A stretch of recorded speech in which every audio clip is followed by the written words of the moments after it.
Well, first of all, when I was named head coach a couple years ago, I challenged our team, challenged our coaching staff with the three numbers of 50, 26, and 10. And I wrote them on the board and talked to our guys about what they meant. At that point, it had been 50 years since we won the Big Ten, 26 years since we won a bowl game, and 10 years since we had a winning season in Indiana. And I told our team, told our coaches, we're going to accomplish all three of those. And if you don't believe we're going to do that, you need to leave. And I was very honest and open and sincere about it. Wasn't going to take it personal if they didn't believe, but I didn't want them here because I want a coaching staff and a football team that believes. And those numbers grew to 52, 28, 12 as this season started. We just knocked off the last one tonight, which makes it a big, big deal. Getting that 7th win to secure a winning season here in Indiana for first time in 12 years. You got a chance to knock off the next one here later on. We'll go to our bowl game. So this is a very hungry football team that is not satisfied with where they are, and I don't think they're shocked by what they're doing.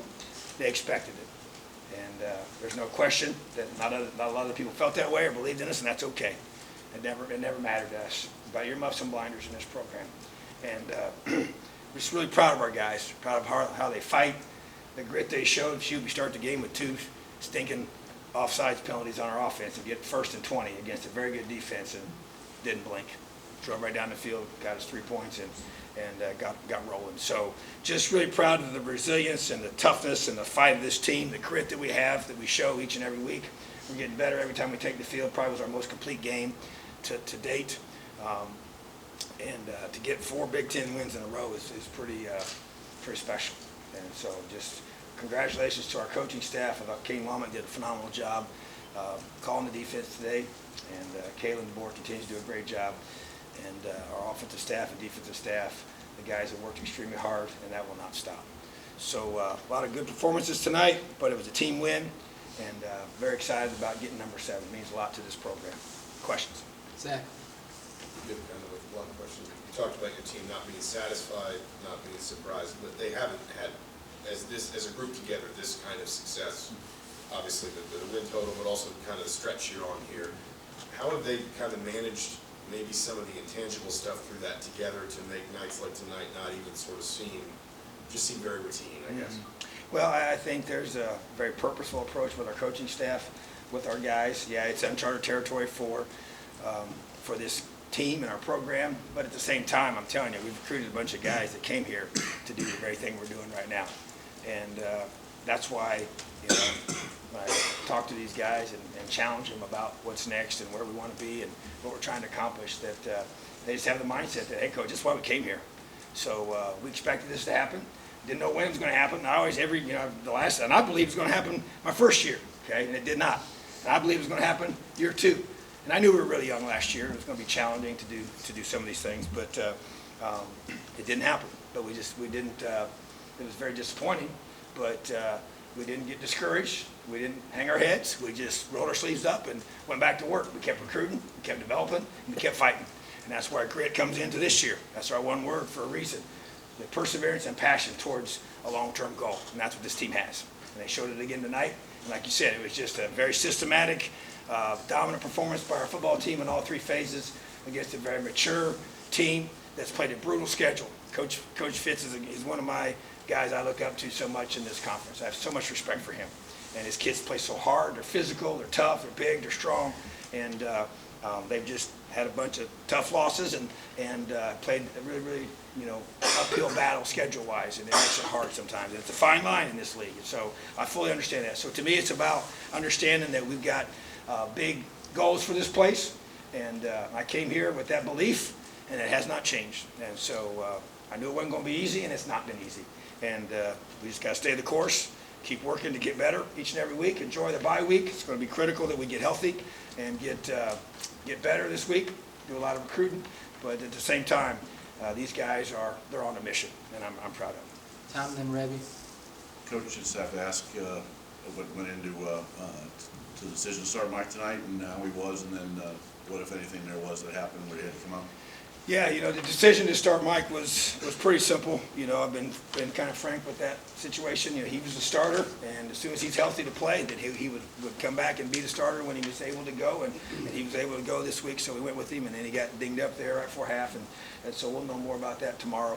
But once again, Peyton Ramsey just continues to be just a great teammate, great player for us, and we've had two quarterbacks that have played almost equal amount of time, I think, if you look at the exact quarters and time of out there. So they're both a huge part of our program, and very proud of both of them. So just great to have two. Matt? Coach, you talked not just this year, but years past about finishing. We had this right, but you guys have given up like 30-something points in the fourth quarter all year. 6 of those came on the fluky play at Michigan State out. Please argue how your defense seems to get stronger as the game goes along. Well, very pleased. That's the key. Because that's the big thing we were, not able to do in the past. Was to be able to finish. And I got asked that question 1,000 times. I got sick and tired of answering it. But it's a fair question because we didn't. Those close games when you don't win them, you don't finish. And so, but it's obviously been a huge point of emphasis. It's been a huge part of us trying to make sure that we can make, and my answer was consistent. It's you got to make critical plays in those times of the game. The last 5 minutes of the game, you got to get the key stops. You got to get the key execution on offense. You got to get the big plays. You got to make the tough catches. You got to make the contested runs. And when they're loading the box or whatever they're doing to try and stop that key situation. And it's depth. It's our guys just in the year older, more mature. It's our weight room. It's our strength staff, the job that they do. They play a huge role in the fourth quarter mindset and our conditioning, our strength, the confidence we have. And we're getting stronger every single time we go in that weight room. It's impressive. The way our guys work, I've never been a part of a team that works this hard during the season in the weight room. And that's the buy-in is so high right now because they believe that staff in there knows exactly what they're doing. If they do exactly what they tell them to do, they're going to get bigger, faster, stronger, even during the season. And that creates a ton of confidence for us to run the football like we have to in the second half, finish games conditionally in terms of speed and burst of the football, and be able to make those critical plays. So there's a lot of things that go into it. And then I'm just proud of our coaches, too. They're just doing a great job of working on to tirelessly figure out what we can do to be able to finish out well and get the result that we want. Matt Cohen and Sammy. I guess following up on that, Tyron Mullen continues to get better and better this season. He had multiple first half, was involved in multiple first half takeaways today. How is he progressing, a true freshman to where he is now as one of the leaders? Well, when he first was here, he was basically just a situational guy to put man-to-man on one of their top guys late in the game, or not late in the game, but during the game. So, because he didn't know the whole defense to be able to play, completely during a series. And then as the season progressed, he's now gotten to where he knows, that all the things he has to do to play, the zone coverages, the match man, the true zone, the man coverage that we're playing, all the checks and adjustments that go along with it. So it just took some time. And then as the season kind of progressed, we grew his role. But he's always been, from the beginning, he's been a playmaker. And he's a special player, but he's also got a special, mindset. He grabbed me tonight. He's like, Coach, this is what I told you we were going to do, when we came here. He's like, he's the kid that wrote down those 3 numbers in my exit meeting I had with him when he came on his official visit. So he's a very confident young man, and he just keeps getting better, like our team does. And his role, like you said, keeps growing. And he's just, he's got a great knack for the ball. He just has he created that first takeaway, of the game, which is, those kind of things are huge. They got a big long run in the first play of the game, and he rakes that ball right out of there with great technique, and then a lot of key breakups, and he just being Taiwan, he's a stud. Sammy, then John.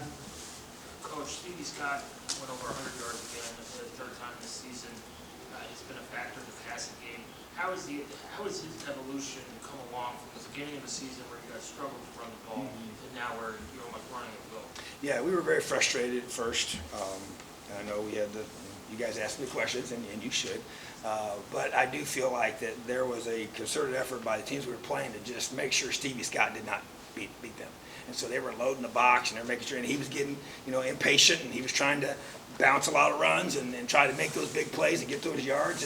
And so it was kind of a dual, reason for why he wasn't getting the production that we were used to seeing from him. But he learned a lot. Coach Hart did a great job of teaching him and how to handle this and to be more patient with his runs. And then he started running harder, with more confidence. And now our old line just keeps getting better and better each and every week. Even though, like I said, we played against some really good run defenses and still have been able to consistently run the football in the way that we know we need to. So I just think in the past game, he's really worked on that with his ball skills and tons of catches in the off season and after practice, before practice, and jug machines, and just trying to get to where he's a weapon in the pass game, just like he was again tonight. When they load the box and you flare him out there and you pop it outside, he goes for a touchdown. So he's in his pass pro.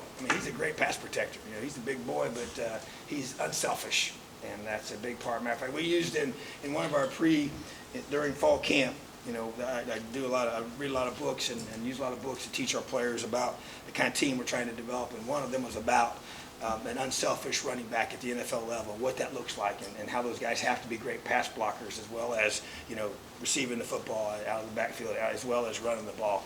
And he's bought into that, But just trying to give them real life examples of guys and how our guys need to, whether it's playing on special teams as a starter. I believe in that. And those guys, our guys have bought into that. Point. Nick Westbrook, same thing. He does drills for special teams every single week because he knows he wants to play at the next level, and he knows he's going to have to be a special teams guy at that point. And so he does all those drills, even though he doesn't take a ton of reps at it. But that's the kind of buy-in our guys. They believe what we tell them, and they're doing it. So Stevie's just been getting better and better. John, then we'll close with Jim.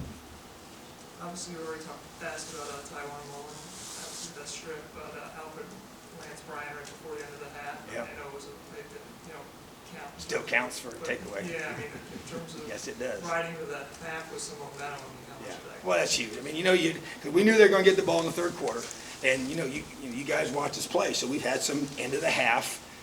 Times where we've given up points, and it's happened, and it's hard, and it kills you going in to halftime. And so we've been working so hard on that. And obviously you got to balance it out. You know how much time's on the clock and what do they need, and you don't want to give up a field goal. You don't want to give any momentum at all. You don't have 3 points. And then, they're going to take a shot. They're going to try and flip the ball around a little bit. We kind of thought they might do something like that because of the distance they had to go, and that's what they did. And so we got a chance to get a cheap takeaway, but we'll take it for sure. But it was just, it's momentum, and it's you saw the guys ran off the field, and that's what it takes. It's a game of momentum. It's a game of understanding how to finish. It's playing team football, all 3 phases working together. And we got 3 and out to start the second half. Offense goes down, and we just finished them off from there. So just really proud of the way our guys are playing complementary team football. Jim, last one. Coach, you guys have scored 30 or more points in 6 straight games, 8 of the 9 that you've played this year. Talk about what having that kind of consistency does for the team, for the staff, even for the defense. Well, it creates a lot of confidence, that 'cause it's hard in today's game. It's hard to hold a team to 3 points. It's hard to get shutouts. It's hard to hold people to even 7, 10 points anymore. So to know that you got a chance to score 30-plus points every game, no matter who we play, it's pretty awesome, and it gives our whole team, that's become our expectation, and we know we got to continue to work hard to stay to that level. But it's a tribute to Kalen DeBoer and his offensive system he brought to us, and our coaches that have bought into that, and players as well, and maximizing our roster and the talent that we have. And so just credit to him for the job that he's doing. And so he's been a game changer for us and a huge part of our success. So really proud of Kalen. All right, thanks, Tom. Awesome. Players in the waiver. Have a great night.